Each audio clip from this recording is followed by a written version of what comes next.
Dinamika jelang pemilihan kepala daerah semakin mengemuka. Ada Presiden Joko Widodo yang tak diundang ke Rakernas PDIP yang salah satunya akan membahas soal pilkada. Di Pilkada Sumatera Utara, menantu Presiden Bobi Nasution maju lewat Gerindra.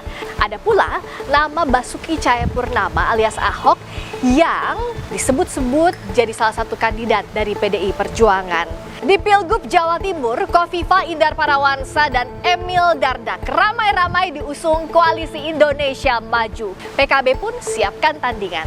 Lantas bagaimana peta koalisi terkini jelang pemilihan kepala daerah? Lengkapnya dalam ulasan Istana bersama saya, Friska Clarissa. Rakernas PDI Perjuangan digelar, antara lain merumuskan soal pilkada dan sikap politik 5 tahun mendatang. Salah satu sorotan utama tak diundangnya Presiden Jokowi dalam agenda besar PDIP itu seakan menguatkan keretakan hubungan Mega Jokowi usai Pilpres. Presiden Jokowi meminta urusan itu ditanyakan langsung ke PDI Perjuangan selaku pengundang. Pak nggak diundang ke Rakernas PDIP, bagaimana Pak? Ditanyakan yang mengundang, jangan saya. Pak, tapi kemarin sempat akrab bertemu dengan Bu Puan di KTT BWF, Pak. Apa ada momen rekonsiliasi? Sudah lama sekali saya akrab dan baik dengan Mbak Puan. Ketua DPP PDI Perjuangan Puan Maharani yang sempat tampak akrab dengan Jokowi saat World Water Forum pun angkat bicara. Secara diplomatis, Puan menyebut Jokowi belum terundang. Sementara Sekjen PDIP Hasto Kristianto menyatakan hanya mengundang pihak yang menegakkan demokrasi, hukum, dan kedaulatan rakyat. Kan ada pembahasan pemenangan pilkada, konsolidasi, evaluasi, kemudian ya bagaimana kemudian posisi ke depan. Jadi Pak Jokowi memang tidak diundang atau Pak Jokowi tidak? Ya sampai saat ini belum terundang. Tentu yang diundang adalah mereka yang memiliki spirit di dalam menegakkan demokrasi hukum, menegakkan negara hukum. Di Pilkada Jawa Timur, Kofifa Indar Parawansa dan Emil Dardak mendapat rekomendasi Partai Golkar untuk maju. Bahkan Ketua Umum Golkar Erlangga Hartarto menyebut seluruh parpol di Koalisi Indonesia Maju punya sikap sama. Kofifah pun menyatakan dirinya dan Emil siap bekerja keras untuk pemenangan pilkada di Jawa Timur. Kami sudah komunikasi dengan Koalisi Indonesia Maju yang seluruhnya punya calon yang sama. Saya dan Mas Emil insya Allah akan menjalankan tugas dalam proses pemenangan. Mudah-mudahan mohon doa semua kami bisa memenangkan proses pemilihan Gubernur Jawa Timur pada bulan November yang akan datang. Sejauh ini ada 5 parpol, yakni Golkar, Gerindra, Demokrat, PAN, dan Perindo yang sudah menyatakan dukungan untuk Kofifah Emil dan membuka komunikasi dengan PDI Perjuangan, Partai Persatuan Pembangunan, dan Partai Solidaritas Indonesia.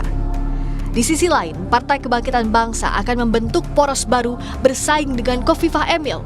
Sejumlah nama kandidat muncul, salah satunya Kiai Haji Marzuki Mustamar yang merupakan mantan Ketua PWNU Jawa Timur.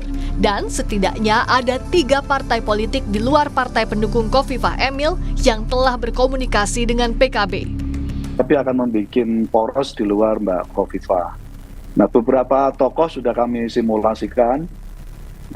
Salah satu yang mengemuka 2-3 hari ini adalah Kiai Haji Marzuki Mustamar, mantan Ketua PWNU Jawa Barat, mantan Ketua PWNU Jawa Timur, yang beliau termasuk yang didorong oleh warga Nahdien dari akar rumput di Jawa Timur. Sementara itu, pengamat politik Universitas Erlangga Sukowidodo menyebut kekuatan PKB bisa sepadan dengan pengusung Kofifah Emil jika berkoalisi dengan PDIP di Bursa Pilkada Jawa Timur. Karena di Jatim, PKB meraih suara tertinggi 25 kursi dan PDIP 21 kursi. Ya, PDIP itu kan berkali-kali juara di Jawa Timur dan untuk 2024 kan dia menempati urutan kedua. Jadi dia punya basis masa yang cukup sulit. Kalau dihitung ya misalnya PKB dengan PDIP itu bisa 38%. Di Sumatera Utara, Wali Kota Medan Bobi Nasution mendaftarkan diri sebagai calon gubernur Sumatera Utara sekaligus menjadi kader Partai Gerindra. Bobi bilang dirinya sudah meminta izin ke Presiden Jokowi sebelum bergabung. Ya pasti sebagai orang tua, kami sebagai anak pasti minta izin sama orang tua. Ya visi-misi yang saya dan Partai Gerindra ini memiliki kesamaan. Sementara dari PDIP, Basuki Cahayapurnama alias Ahok jadi salah satu kandidat potensial. Menurut Ketua DPP PDI Perjuangan Eriko Sotarduga, bahkan nama mantan gubernur dan wakil gubernur DKI Jakarta, Basuki Cahayapurnama Jarod Saiful Hidayat, masuk dalam bursa calon potensial di 2 pilkada, yakni Pilkada Sumut dan Jakarta. Walaupun saya harus jujur, seperti Pak Ahok, Mas Jarod, masih ditarik-tarik juga untuk bisa ke Sumatera Utara. Ini hal yang menarik juga. Karena Sumatera Utara juga perlu perubahan yang mendasar. Nah ini dengan bahasa perubahan, kan ini meminjam istilah sekarang. Soal Pilkada Jakarta, mantan gubernur Jakarta sekaligus mantan rival Ahok, Anies Baswedan mengaku serius mempertimbangkan kembali berlaga di Pilgub Jakarta November mendatang. Sejauh ini PKB pun menyebut selain kadernya sendiri, juga mempertimbangkan nama Anies diusung sebagai calon gubernur. Sudah ada undangan dari partai politik dan kemudian masyarakat juga bisa dibilang seminggu bisa 3-4 kali di rumah itu berdatangan berbagai kelompok yang mengundang untuk saya kembali ke Jakarta. Pemilihan kepala daerah jadi battlefield alias ajang pertarungan yang dinanti. Peluang koalisi pun masih cair. Berbagai parpol terus menggodok para calon pesaing yang akan bertarung memperebutkan kursi kepala daerah. Friska Clarissa, Gandiar Febrian, Kompas TV, Jakarta.